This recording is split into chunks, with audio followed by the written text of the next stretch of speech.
एक बार फिर से आप सभी का स्वागत है न्यूज इंडिया पर। मैं हूं आपके साथ नीतू गुप्ता और अब बात करेंगे कर्नाटक के आदेश की। केंद्रीय मंत्री अमित शाह आगामी विधानसभा चुनाव को लेकर कर्नाटक दौरे पर पहुंचे। अमित शाह ने जनसभा को संबोधित करते हुए कांग्रेस पर जमकर हमला बोला। अमित शाह ने कहा, कांग्रेस अध्यक्ष मल्लिकार्जुन खड़गे मोदी जी की तुलना काले सांप से करते हैं। कभी ये कांग्रेस वाले कहते हैं कि मोदी तेरी कब्र खुदेगी, सोनिया गांधी कहती हैं मौत का सौदागर, प्रियंका गांधी कहती हैं नीच जाति के लोग।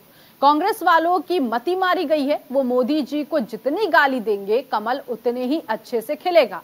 इसके साथ ही उन्होंने कहा, कर्नाटक में पूर्ण बहुमत की बीजेपी सरकार बनाएगी।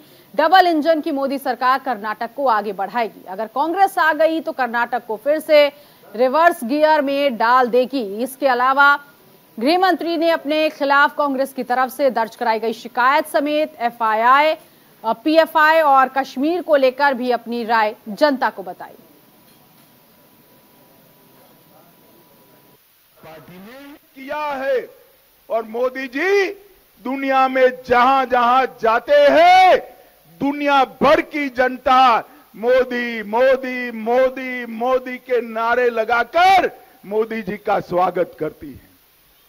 पूरी दुनिया जिस प्रधानमंत्री का स्वागत करती है, हमारे नेता मोदी जी का स्वागत करती है, सम्मान करती है, एक कांग्रेस के अध्यक्ष खड़गे जी उनको कहते हैं कि विषैला सांप जैसे हैं। माताओं, भाइयों, बहनों, मैं आपको पूछने आया हूं, मोदी जी की तुलना सांप से करने वाली कांग्रेस पार्टी को चुनाव में जिता सकते हैं क्या? बताइए, जिता सकते हैं? कभी ये कांग्रेस पार्टी नारे लगाती है कांग्रेस तेरी कब्र खुदेगी, सोनिया गांधी जी कहती है मौत का सौदागर, प्रियंका गांधी कहती है नीची जाति के लोग, और ये कहते हैं विषैला सांप। अरे कांग्रेस वालों, आपकी मति मारी गई है, मति मारी गई है। मोदी जी को जितना भी गाली बोलोगे कमल इतना ही अच्छे से खिलकर बाहर आने वाला है। आप मोदी जी को गाली बोलकर कर्नाटक की जनता को नहीं बहका सकते। मोदी जी को गाली दोगे इतना मोदी जी का समर्थन बढ़ने वाला है, ये आप नहीं समझ। मित्रों, ये जो लड़ाई है, जो चुनाव है, ये कांग्रेस और भाजपा के बीच में है। यहां पर कहीं जेडीएस नहीं है, समझकर चली है। जेडीएस कांग्रेस की बी टीम है। जो जेडीएस वाले जीतेंगे वो सीधा काउंटिंग के बाद कांग्रेस की गोदी में बैठ जाएंगे। तो जेडीएस को वोट देने का मतलब है कांग्रेस पार्टी को वोट देना। और मित्रों, कांग्रेस को वोट देने का मत है फिर से पीएफआई पर से बैन उठा लेना। माताओं, भाइयों, बहनों, ये चुनाव डबल। उधर बीजेपी राष्ट्रीय अध्यक्ष जेपी नड्डा ने कांग्रेस पर जमकर निशाना साधा। चुनावी राज्य में चुनावी रैली को संबोधित करते हुए जेपी नड्डा ने कहा, कांग्रेस सरकार के दौरान 80 सांप्रदायिक दंगे हुए। इसके साथ ही बीजेपी अध्यक्ष ने बीजेपी सरकार की उपलब्धियां गिनाते हुए कहा, पीएम मोदी के नेतृत्व में दुनिया में भारत का नाम बढ़ा है। कोरोना के दौरान पूरी दुनिया मुसीबत में पड़ गई। अभी तक यूरोप में वैक्सीनेशन पूरी तरह से नहीं हो पाया है, लेकिन भारत ने बूस्टर डोज के साथ 220 करोड़ से ज्यादा डोज लगवाकर 100% वैक्सीनेशन पूरा कर लिया।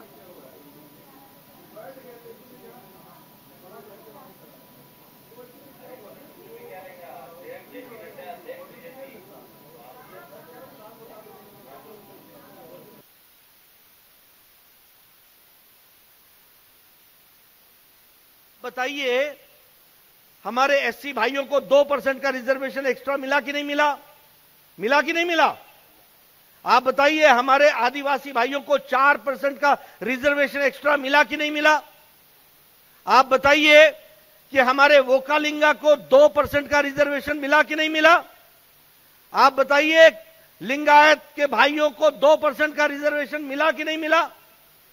और आज सिद्धारमैया और डीके शिव कुमार कह रहे हैं कि हम ये रिजर्वेशन वापस लेंगे और धर्म के आधार पर रिजर्वेशन देंगे। धर्म के आधार पर रिजर्वेशन देना संवैधानिक दृष्टि से गलत है। यह गलत था, संविधान की दृष्टि से गलत था, जिसको इतने दिनों तक ये सिद्धारमैया और इनकी सरकारें देने का काम करती थी। आज अगर आप धार्मिक आधार पर रिजर्वेशन दोगे तो किसका रिजर्वेशन लोगे? वोकालिंगा का रिजर्वेशन लोगे? एससी का रिजर्वेशन लोगे? लिंगायत का रिजर्वेशन लोगे? एसटी का रिजर्वेशन लोगे? किसका रिजर्वेशन लोगे? इसलिए सामाजिक सद्भाव की दृष्टि से काम करने का काम हमारे यहां किया गया है। मुझे बताया गया कि गृह मंत्री जी पर कल केस किया गया और उन्होंने कहा गया कि ये सिद्धारमैया के टाइम पर दंगे हुए। तो दंगे तो हुए ही थे। मैं आपके सामने बताना चाहता हूं 2020 में जो राइट्स हुए वो पीएफआई के लोगों ने किए थे कि नहीं किए थे? आप बताइए, नारथ पीएफआई टेरर कैंप चल रहा था कि नहीं चल रहा था? 2013 में किसकी सरकार थी? और ये टेरर ट्रेनिंग कैंप में 21 लोग पीएफआई के पकड़े गए थे कि नहीं पकड़े गए थे? आप बताइए, येडियुरप्पा जी ने पीएफआई पर, पीपल्स फ्रंट ऑफ इंडिया पर 175 केस दायर किए थे, 175 केस, 1700 लोगों को जेल के पीछे डाला था। और सिद्धारमैया की जब सरकार आई तो ये सारे केस वापस ले लिए गए और 1700 लोगों को छोड़ दिया गया। ये काम सिद्धारमैया ने किया। आप बताइए, समाज में अशांति फैलाई थी कि नहीं फैलाई थी?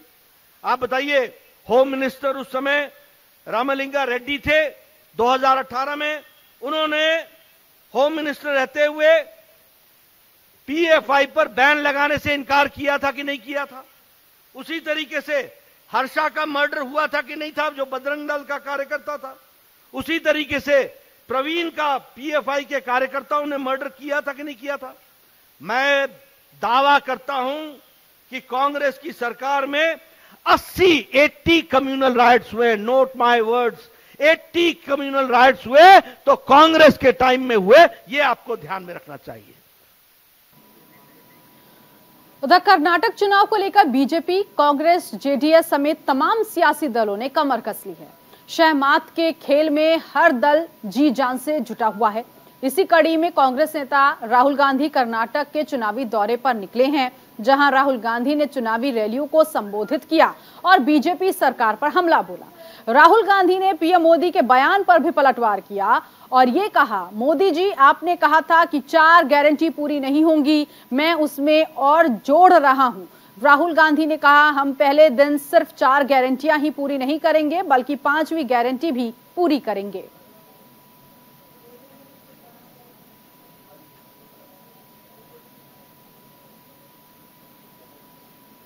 और आखिरी और नया वायदा, 5वां वायदा, महिलाओं के लिए फ्री ट्रैवल पब्लिक बसेस में, पब्लिक ट्रांसपोर्ट में।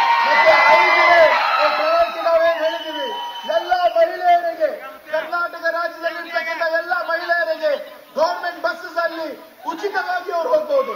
ये काम बीजेपी नहीं कर सकती है। ಈ ಕೆಲಸವು ಕಾಂಗ್ರೆಸ್ ಬಿಟ್ಟರೆ बीजेपी ಆಗಲಿ जेडीएस ಆಗಲಿ ಮಾಡಕ್ಕೆ ಸಾಧ್ಯ ಇಲ್ಲ। प्रधानमंत्री ने कहा कि ये काम नहीं किया जा सकता।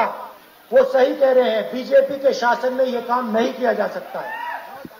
ಏನವ್ರು ಹೇಳ್ತಾ ಇದ್ದಾರೆ ಅವ್ರ ಕೈಯಲ್ಲಿ ಮಾಡಕ್ಕೆ ಆಗಲ್ಲ ಅಂತ ಏನ್ ಹೇಳ್ತಾ ಇದ್ದಾರೆ, ಅವರಂತೂ ಖಂಡಿತ ಮಾಡಕ್ಕೆ ಸಾಧ್ಯನೇ ಇಲ್ಲ। क्योंकि बीजेपी की सरकार 40% चोरी करती है। ಯಾಕಂದ್ರೆ बीजेपी ಸರ್ಕಾರ 40% ಸರ್ಕಾರ ಇದೆ ಈಗ। और जो सरकार 40% चोरी करती है वो ऐसे वायदे कर नहीं सकती। तो तमाम पार्टियां जो है वो चुनावी जीत की जुगत में है। ऐसे में कांग्रेस भी चुनावी जीत की जुगत में जुट चुकी है। राहुल गांधी कर्नाटक की जनता से क्या वादा उन्होंने किया है, चलिए अब आपको ये बताते हैं। राहुल गांधी ने 5वीं चुनावी गारंटी की घोषणा की। इससे पहले 4 गारंटियों की उन्होंने घोषणा की है और सरकार आने पर महिलाएं सार्वजनिक वाहनों में फ्री यात्रा कर सकेंगी, ये गारंटी राहुल गांधी ने दी। महिला मछुआरों को 1 लाख रुपए का ब्याज मुक्त कर्ज देंगे। 500 लीटर डीजल तक प्रति लीटर 25 रुपए की सब्सिडी देने का भी वादा किया। इसके अलावा कांग्रेस अपने वादे पूरे करेगी, सारे वादे पहली कैबिनेट में पूरे किए जाएंगे, राहुल गांधी ने कहा।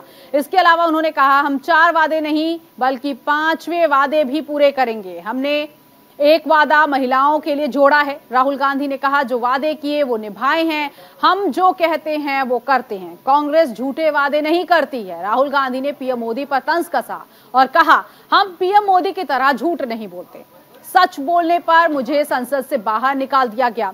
तो ये तमाम बातें जो हैं जन संबोधन के जरिए एक बार फिर से राहुल गांधी ने पीएम नरेंद्र मोदी पर निशाना साधते हुए कहा कि इससे पहले तो मैंने 4 गारंटियां कही थी, लेकिन अब 5वीं गारंटी भी जोड़ रहा हूं। ये गारंटी महिलाओं के लिए उन्होंने की और ये भी कहा कि पहली कैबिनेट में ये सभी वादे जो हैं वो पूरे किए जाएंगे। अगर कांग्रेस की सरकार बनती है, सत्ता में अगर कांग्रेस की सरकार आती है तो वो सभी वादों को पूरा किया जाएगा। तो कुल मिलाकर आपको बता दें कि देखिए, चुनावी वादे जो हैं एक बार फिर से किए गए हैं। अब ऐसे में चुनावी प्रचार के इसी कड़ी में कर्नाटक के सीएम बसवराज बोम्मई ने भी चुनावी रोड शो में हिस्सा लिया। कुलबर्गी में रोड शो के दौरान उन्होंने कहा, कर्नाटक में बीजेपी की मजबूत लहर है। कर्नाटक के सीएम बसवराज बोम्मई ने दावा किया कि राज्य में एक बार फिर बीजेपी सत्ता पर आसीन होगी, पूर्ण बहुमत के साथ सरकार बनाएगी। बोम्मई ने यह कहा कि मैं पिछले 35 साल से राजनीति में हूं, मैंने हर तरह की राजनीति देखी है और यह भी देखा कि लोग कैसे मतदान करते हैं। उन्होंने आगे कहा, मैंने लोगों की नब्ज को टटोला है। इन सबको देखते हुए मैं कह सकता हूं कि 13 मई को बीजेपी बहुमत के साथ सरकार में आएगी।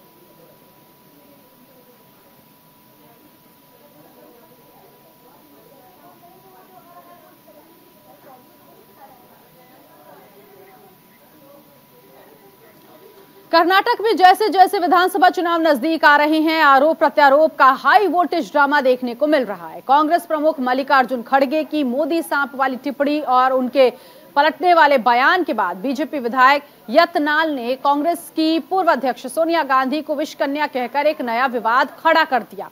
बीजेपी विधायक यतनाल ने कोपल में एक जनसभा के दौरान ये कहा, पूरी दुनिया ने पीएम मोदी को माना। खड़गे के जहरीला सांप वाले बयान का पलटवार करते हुए विधायक ने कहा, अब वो पीएम की तुलना सांप से कर रहे हैं और कह रहे हैं कि वो जहर उगलेंगे। जिस पार्टी में आप हैं, क्या सोनिया गांधी विष कन्या हैं? बीजेपी विधायक के बिगड़े बोल यही नहीं रुके, बल्कि उन्होंने ये तक कह दिया कि सोनिया ने चीन और पाकिस्तान के साथ उनके एजेंट के रूप में काम किया है, जिसके बाद कांग्रेस से जमकर हमला बोला।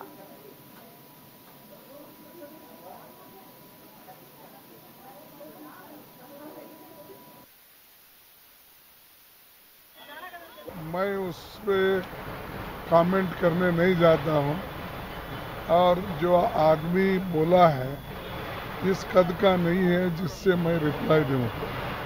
और दूसरी चीज यही दर्शाता है कि हमेशा वो ऐसी चीजें बोलते रहते हैं और दूसरों को पाठ पढ़ाते रहते हैं। बसनगौड़ा पाटिल यत्नाल ने जो कहा है सोनिया गांधी जी को, चाहे वो विष कन्या हो या पाकिस्तान और चीन की एजेंट हो, वो निहायत ही घटिया और निंदनीय बयान है। लेकिन उससे भी बड़ी बात यह है कि ये वो किसके इशारे पर कर रहे हैं। मैं समझ सकती हूं कि हार को देखकर भाजपा बौखला गई है। वो किसके इशारे पर चल रहे हैं? क्या प्रधानमंत्री मोदी ने उनसे ये कहने को कहा है? क्या बासवराव बोम्मई जो चीफ मिनिस्टर है उन्होंने ये उनसे कहने को कहा है? कौन उनसे ये कहने को कह रहा है? और अगर उन्होंने ऐसा कहने को कहा नहीं है तो क्या वो ऐसे घिनौनी बात करने वाले आदमी को तुरंत पार्टी से निकाल फेंकेंगे? क्या वो माफी मांगेंगे इस देश से? कौन है सोनिया गांधी? एक चुनी हुई सांसद, कांग्रेस की पूर्व अध्यक्ष, कांग्रेस पार्लियामेंट्री चेयरपर्सन, और सबसे बड़ी बात है उनकी बाहों में इंदिरा जी ने अपनी अंतिम सांस ली थी 32 गोलियों के बाद, लहूलुहान होने के बाद।